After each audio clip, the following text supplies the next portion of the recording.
Hey guys, Jamie Thomas here, and I'm going to make a quick video showing you how to make your very own flight tracker. If you've ever seen Jomez or Central Coast or any of your favorite video companies do it and you're going, I want to do that for my own disc golf shots. Never fear, I've got you covered.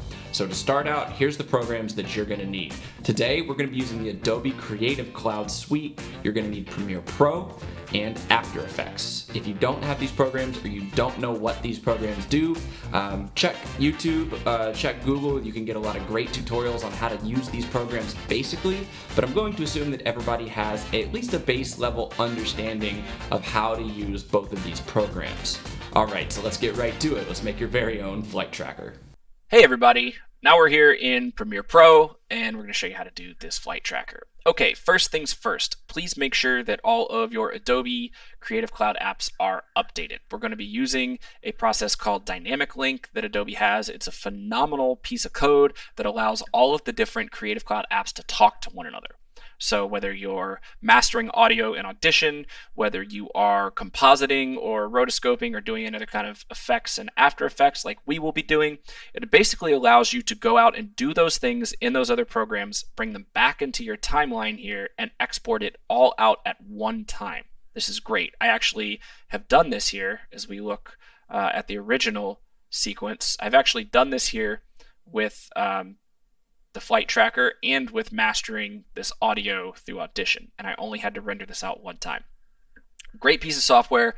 The downside to it is that if your apps are not all updated to the same level or the same update, then you may have some finicky issues with it, so make sure that's done. Okay, what are we looking at here? For this example, we're going to use a project I shot with Drew Gibson for Gibson Industries. Shout out to Drew. Thanks for letting us use this footage for the tutorial. This is a disc review, and it's of the Paul Macbeth Malta. So basically, we came up with a 3-shot concept. Very simple. First shot, Drew holds the disc, talks about what he likes about the disc, or what his first impressions are if he's never thrown it. The second shot here is a static, locked-off shot with the camera. This is not completely necessary. You can, of course, track any object with a moving camera. It is done quite regularly. To this point, it's so common that you may not realize that that's even what they're doing. But we used a static shot. We wanted to kind of have a driving range effect, see the entire flight in one frame.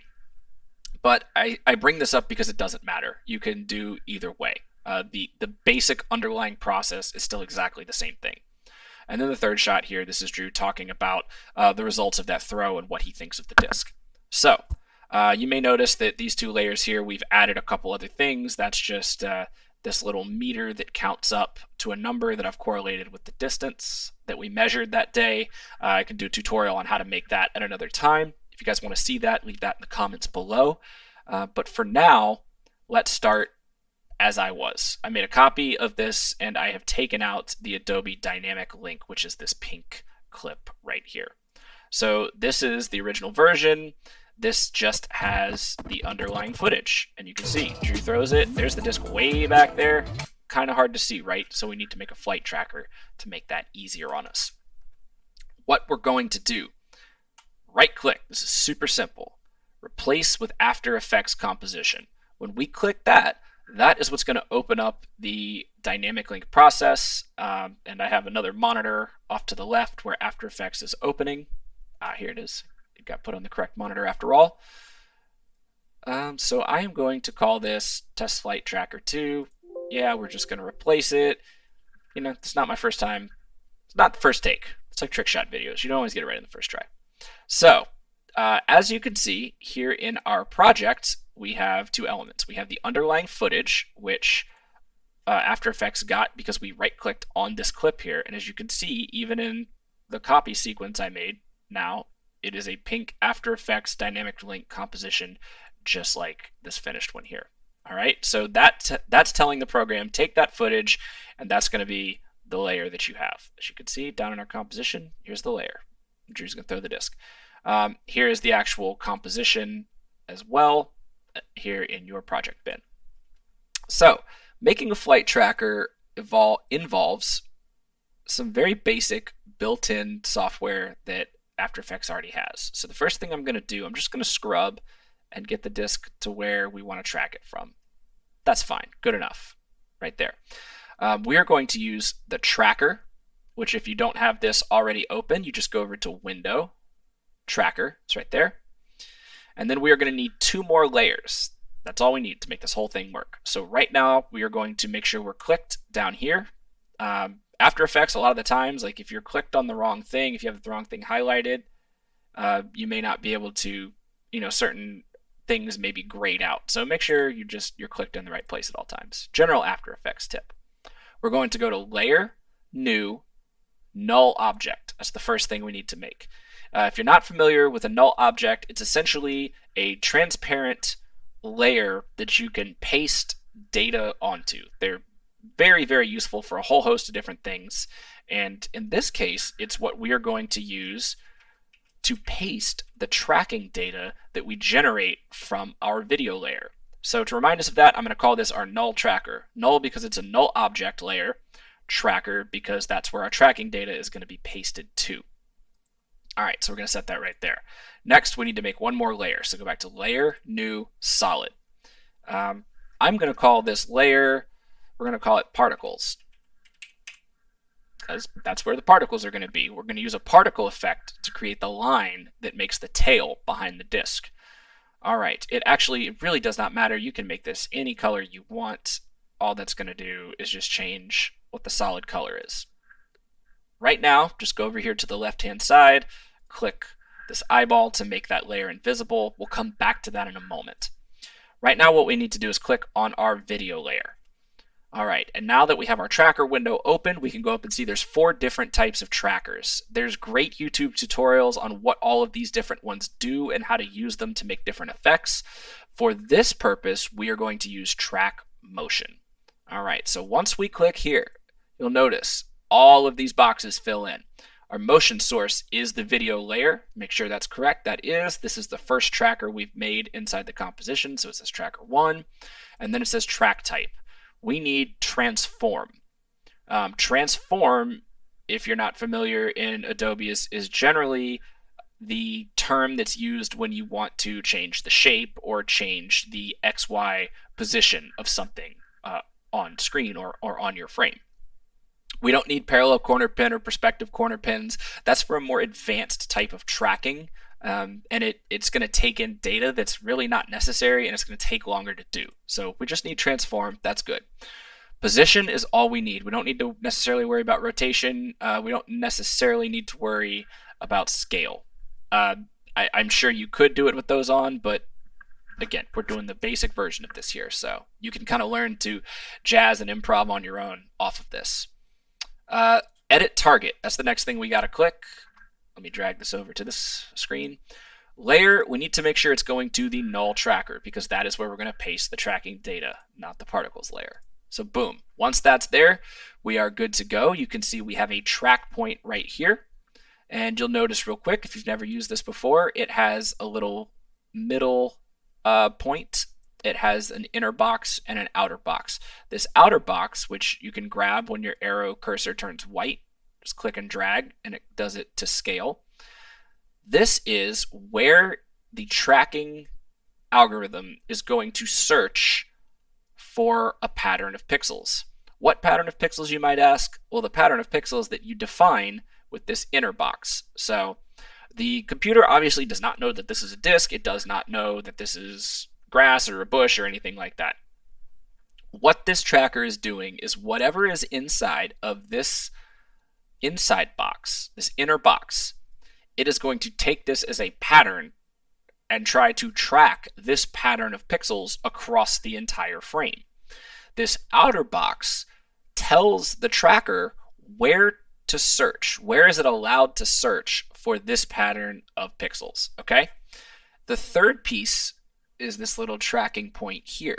Now, this is what you try to attach to whatever you're tracking. It works best if you have an area of high contrast, and we don't really have that right here because of the color of this disc and because it's spinning very rapidly at this point.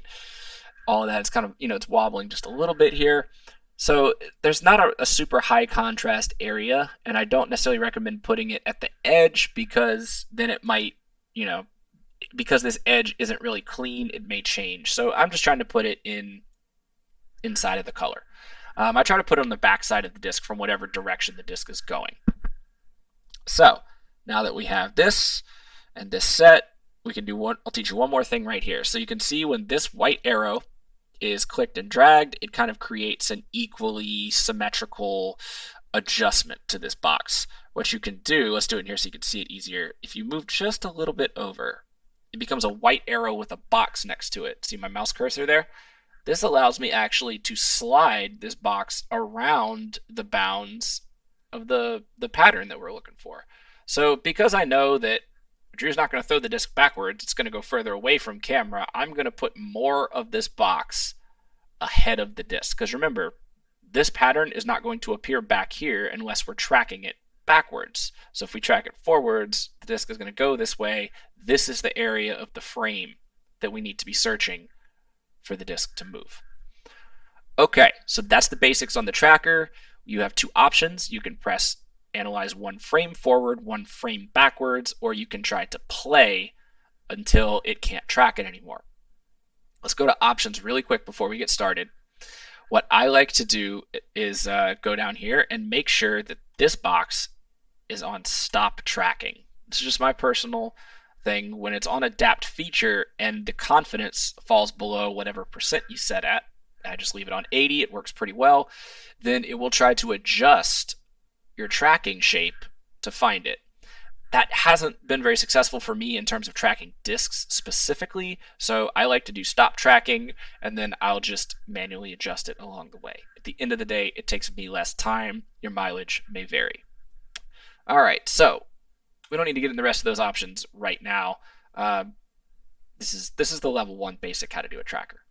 Okay, so what we're going to do is let's track one frame forward, because my experience tells me that in the beginning of the flight, it's a little bit harder to track. And again, this is because there's not super fine edges on the disc, and it's going to change size quite a bit in the initial part of its flight as it rapidly gets further away from camera. So at the beginning, I just try to go one frame forward. As you can see, the tracker did not move with the disc. It's not a big deal. Don't worry about it. You just click and you drag. And when you do that, make sure you're clicking on the part where your cursor is black and has the 4-way directional arrow. That's going to move it. So we're just going to put it right on the disc here. And we're going to try here. Again, it didn't really grab it. Why that's happening is because see the background, how it changes colors, how these dead trees kind of put these different color pixels in all kinds of crazy directions. It has trouble finding that pattern with a high degree of confidence. So one thing you can do if you have a more uniform background, I really didn't make it too easy on us by having this as the background, you can have a much more successful and a much quicker tracking time. So at the very beginning, we're just going to follow along, make sure that our points as we go forward, and we're just going forward one frame. Here, if I do this drop down here, you can see it's creating these keyframes here in the layer. And we just got to make sure that we're following along with the disc. And I'll already warn you, this does not have to be perfect. It does not necessarily make your track better if it's super perfect. So don't worry too much about that. I'm going to make this, I'm just going to move this tracking box this way to try to get it to catch. And eventually it will catch. So let's hit play this time. And see it stopped because it lost 80% confidence, but it got 3 keyframes done in the meantime. All right, let's scrub forward a little bit because we're going to have trouble with the edge of this tree. So what I'm going to do is I'm going to scrub forward until the disc is clearly in the sky. So it's clearly in the gray sky right now. Now what I can do is I can just grab and move this. See how we've moved forward a bunch of frames? It actually just goes and creates the keyframe right there, wherever you are in your timeline. So that's great, super easy, very helpful. Good job, Adobe. All right, so right now I'm just going to create this box a little smaller. As you can see, it's going to get further away from the camera. So it's really going to be, it's not going to move as drastically frame to frame. So we can make this area a lot smaller. The other added benefit to this is that it takes less processing power to search a smaller area, so you can kind of get your work done a little quicker. So I'm just going to hit play here. I suspect it's going to be able to follow it pretty well. It lost a little bit of confidence there, but that's okay. Here we go. That looks pretty good. Notice that it's staying on there. Now, sometimes the tracker slides a little bit from one side of the disk to the other. What I just do is just delete those keyframes. Again, you don't have to make a perfect track. It just has to get the idea across. And sometimes if you try to make it too perfect, you're going to end up A, pulling your hair out a little bit, and B, it's going to create this kind of wonky shape. So unless it's completely crucial to the flight, and C, you can tell that just because of how small this set of pixels is, it may change shape a little bit. That's just the camera and being on a short lens. But as long as it's generally tracking the flight, we're doing a really good job here, and it's much easier now that the sky is a uniform color. So I'm going to zoom out on this timeline, and once again, I'm going to scrub forward. Now, if you want to do every single chronological point start to finish, that's your funeral. I'm going to scrub forward, and again, I'm going to drag this over here. And I know that the disk is now falling towards the ground, so I'm going to try to predict where the disk is going to go and tell it where to search. And I'm going to go here. Now notice something, as we're getting a pretty good track here. It's staying nice and steady on the disk. Let's see if it stays like that through the trees. It's doing a pretty good job. Definitely helps that I shot this in 4K. You know, there's more resolution that the program here can parse out. So let's pause it right here. So see how we have a big stretch here with no keyframes? That's okay. It's just going to track from this keyframe at this point in time to this keyframe at this point in time. Now, that may not necessarily mean that you're accurate to where the disk is. As you can see, if I'm in the middle here, the disk is actually right here. All I got to do, boom, drag, and our shape is affected. So if the disk gets lost in the sky, as you can see, through kind of a purpley blue disk into a very brightly lit gray sky, it may be a little harder to find, but you don't have to necessarily have every single point tracked perfectly. As long as it's tracking somewhat, you can see it's going to follow the disk. It's going to find that disk and bring it to the right point. So, like I said, you do not have to track every single point. Don't pull your hair out. The difference is only minimal anyway. All right, so let's see if we can get a little more tracking on this. Let's see if we can make it go to the ground. We're getting pretty far away from the camera here, so we can do it much smaller. All right, zoom out, and let's play this tracker.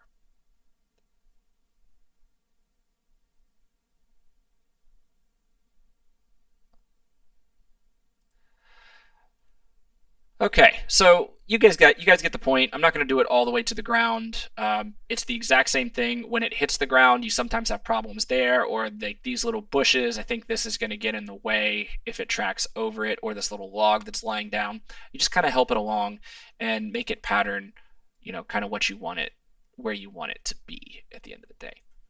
All right, so now that we've got the tracking data that we want to have, what we're going to do is come over here, make sure that the motion target is null tracker like we set earlier, and we're going to hit apply. Now we just need to apply the X and Y positions, the vertical and horizontal coordinates of each of these keyframes at each point in time. Hit OK.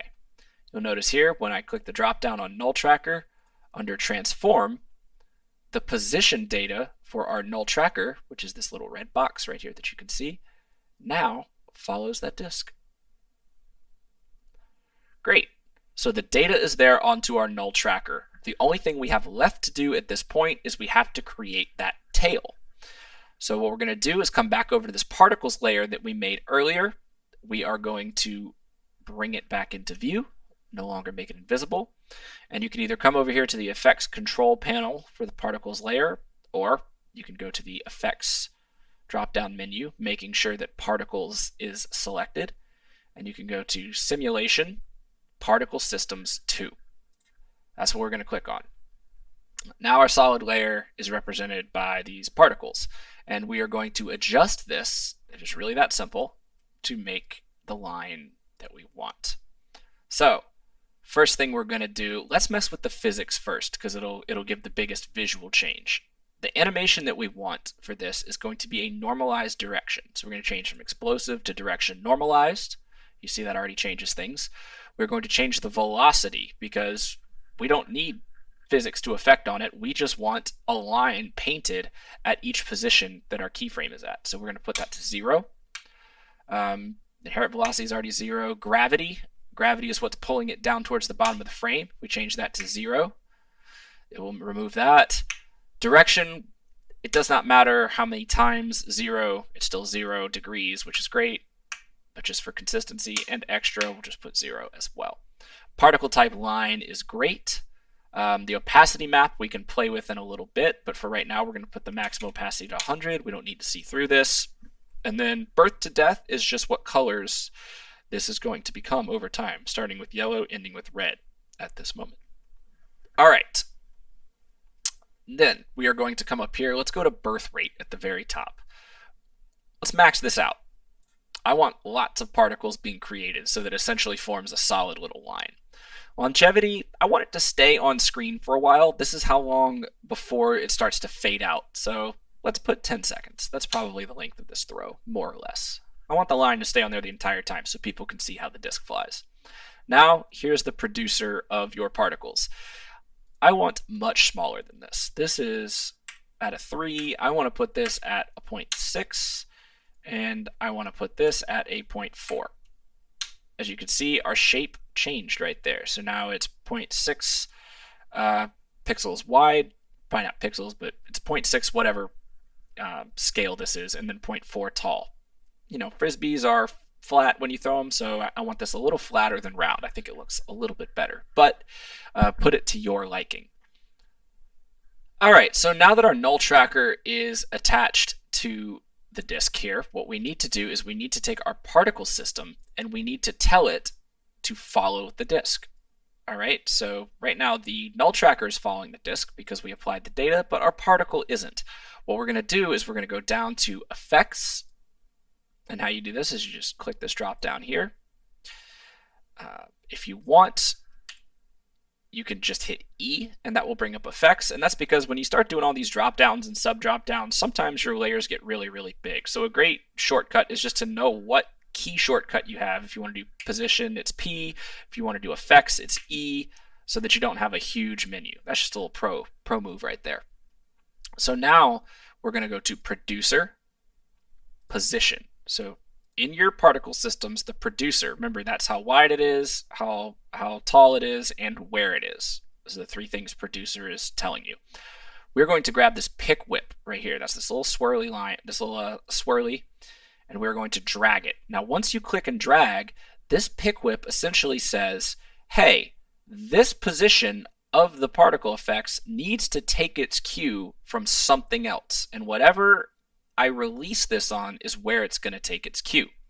So as you can imagine, we want the position of the null tracker to be the position of our particle producer at each point in time as the disk travels through the frame. So that's what I'm going to pick whip it to. Now, this is the parent and this is the child.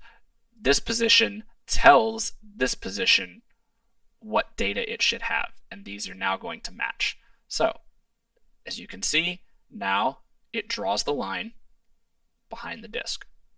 Boom. So that's actually the basics of it. It's pretty simple. The one thing that you can do at this point is you can change some of the effects. As you can see, because we are going from yellow to red after a few seconds, the birth color will transition to the death color. So we'll go longer here, and it's going to get the older particles are going to turn more and more red. The younger particles are going to be yellow. You can make this whatever you like. Let's see, if you're a big fan of Jomez, you can come over here to some kind of Jomez-y colors. And this isn't exactly what they have, but you know, you get the idea. They're kind of in this tealy blue here, and you know, let's say you want it to be nice and kind of dark bluey purple at the end.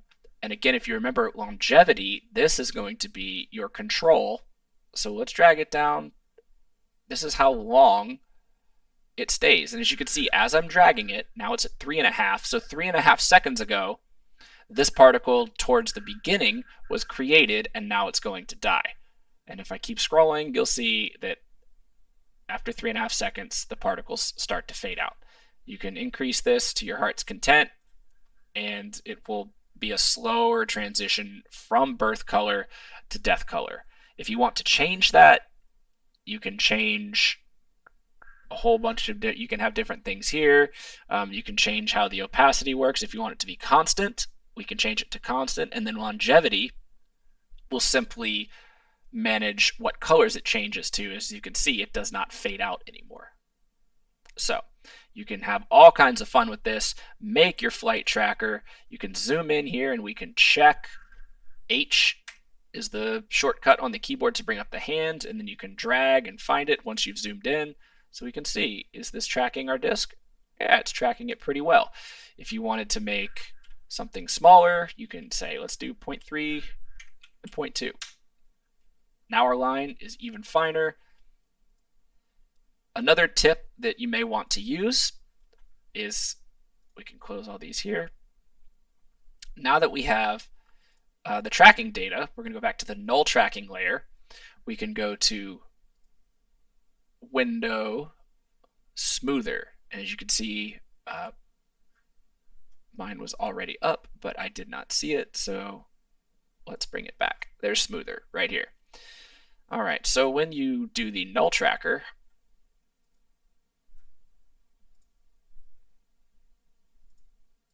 you can take the smoothing layer.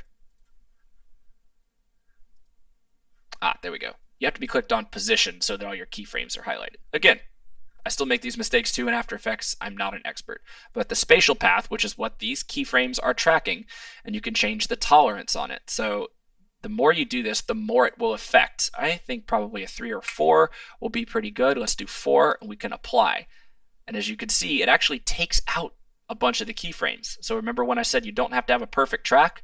Because you can just smooth it at the end. It's going to take out some of the keyframes and try to make that line animate just a little bit smoother.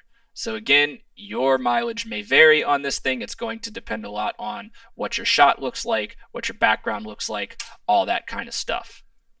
All right. So once you've set all those particles, guess what? Because we did this through Adobe Dynamic Link, all you have to do is click back over here to Premiere Pro, and guess what's going to happen? There's our flight tracker. Sometimes it takes a second to pop up, but again, this clip right here in our timeline is dynamically linked. It is currently taking its data from After Effects to say what should be shown in Premiere Pro. And here's the coolest thing. Let's just save our work. And let's exit out of After Effects. So just Premiere Pro is open. It's still going to work. Now it may, because you have this red line here, you Premiere Pro power users are going to know that you're going to have to render the effect to get it to play back super smooth.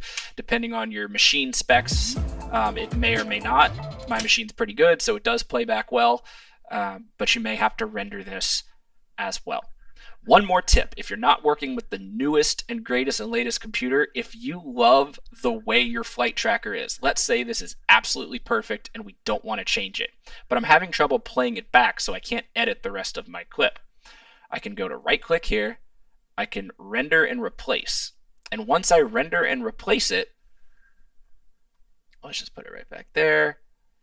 All that looks pretty good. You just match the source. Oops, sorry. Let me drag this over into the screen here. It's going to bring up this option box. Matching source is great. We're going to put this right here. It's going to analyze the project, and it's basically going to render out this composition and make it so that it's not reading it in real time. It's sort of like a mini export for this composition. Now, if you change your flight tracker at all, you're going to have to re-render it. But you don't need to do this unless your computer is really having trouble chewing through that composited footage that's brought in from After Effects.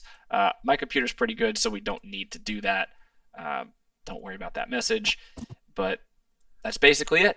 That's how you're going to make that flight tracker like Jomez, like Central Coast, like any of your favorites. I hope you guys enjoyed this tutorial and I didn't ramble on too long. If you have any questions, please let me know in the comments below. And then at the end of the day, you too could have a flight tracker that works nice and smooth, just like this, for your own videos. All right, guys. If you want to see something else that you've seen your favorite media producers in disc golf do, if you want me to break it down, show you how to do it, make sure you get up with me and let me know what you want to see. Until next time, I'm Jamie Thomas. We'll see ya.